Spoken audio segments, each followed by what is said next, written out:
मी पाहिलं नाही सगळ्यांचं म्हणणं आहे. तू कोणाचं म्हणणं आहे? सगळ्यांचं म्हणणं आहे. कमॉन यार, तुम्हीचं म्हणणं आहे. 5वा सीझन बघितलं नाहीत का तुम्ही? बघितलं पण ते मॅच होत नाही असं ते म्हणतात. अगदी सगळेच सीझन सारखे नसू शकतात नाही का?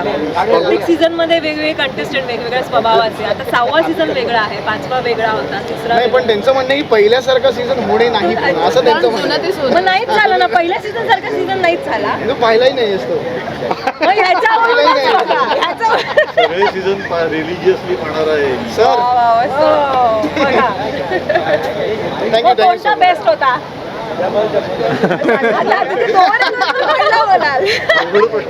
अवघड इव्हन इनफॅक्ट सुशांत पण सीझन 1चाच कंटेस्टंट आहे. सो द मेजॉरिटी आहे.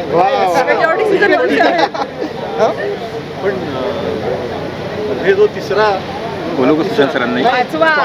पाचवा सीझन आता काय सांगणार आहे ह्या सीझन मध्ये कोण स्ट्रॉंग आहे? कॉपी उचलली वाटतं. काय कॉपी उचलली वाटतं. जान्हवी पण ह्या विकेंडला नाही पण लास्ट विकेंडला खूप खुश झाली असेल ना ती नॉमिनेशन. हो ॲक्च्युली मला असं वाटतं की ज्या लोकांना, ज्या कंटेस्टंटला बिग बॉसची किंमत नाही आहे त्यांची खरं तर म्हणजे तिथे राहण्याची हे नाही. सो मला असं वाटतं की भलेही काही असू दे, तुम्ही बाहेर आलात, आऊट झालात, काही असू शकते रिझन. सगळेच काही जिंकणार नाहीत, सगळेच काही विनर होणार नाहीत. प्रत्येकजण कुठल्या ना कुठल्या आठवड्याला जाणारच आहे. सो माझं एवढंच म्हणणं आहे की बाहेरून ॲटलिस्ट शोला नावं ठेवू नका की आमच्याबद्दल वाईटच दाखवलं गेलं. जे तुम्ही केलं तेच दाखवणार. मी पण खूप चुका केल्या, त्या सगळ्या चुका दाखवल्या, नंतर सुधारले, ते सगळं दाखवलं. सो तुम्ही जे वागाल तेच दाखवणार. त्यांना काही त्यांचे कोण फेवरेट्स नाही आहेत, काही कोणाचा राग नाही, असं काहीच नाही. तर माझं एवढंच म्हणणं आहे की बाहेरून त्या शोबद्दल वाईट होतं. ॲक्च्युली त्या शोमध्ये जाण्यासाठी इतकी मोठी गोष्ट आहे. लोक तरसतात बिग बॉसमध्ये जाण्यासाठी.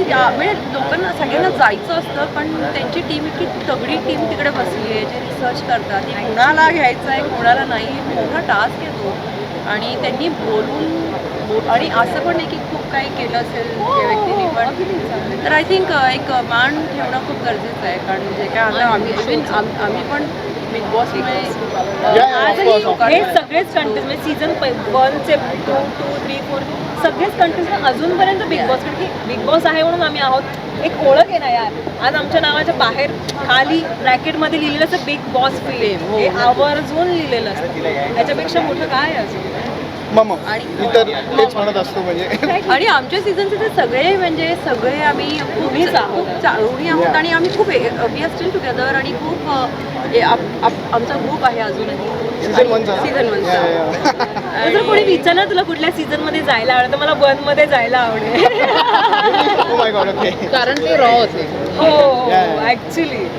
पण आणि आम्ही बिग बॉसची पार्टी जी ठेवते दरवर्षी त्याच्यामध्ये सगळे येतात आवर्जून. किती भांडले तरी मला एक टेन्शन असतं खरं, इकडे भांडण नाही ना कोणी. मग मी एक 2-3 माझे सिक्रेट काय कंटेस्ट म्हणजे माझे हाऊसमेट्स सांगून देते की जरा लक्ष ठेवा, कुठे भांडण वगैरे तर स्टार्ट होणार नाही. टास्क ठेवत जा पुढच्या असतो. टास्क ठेवत जा म्हटलं. सॉरी, टास्क ठेवत जा, मग भांडण होतील. पार्टीमध्ये टास्क नको. टास्क होता की होतं ना टास्क. डान्स करायचा. बिचुकले आले होते ना, तोच टास्क होता. पण यावेळी येणार होते वाईल्ड कार्ड म्हणून, त्याची हवा झाली होती. हो ना.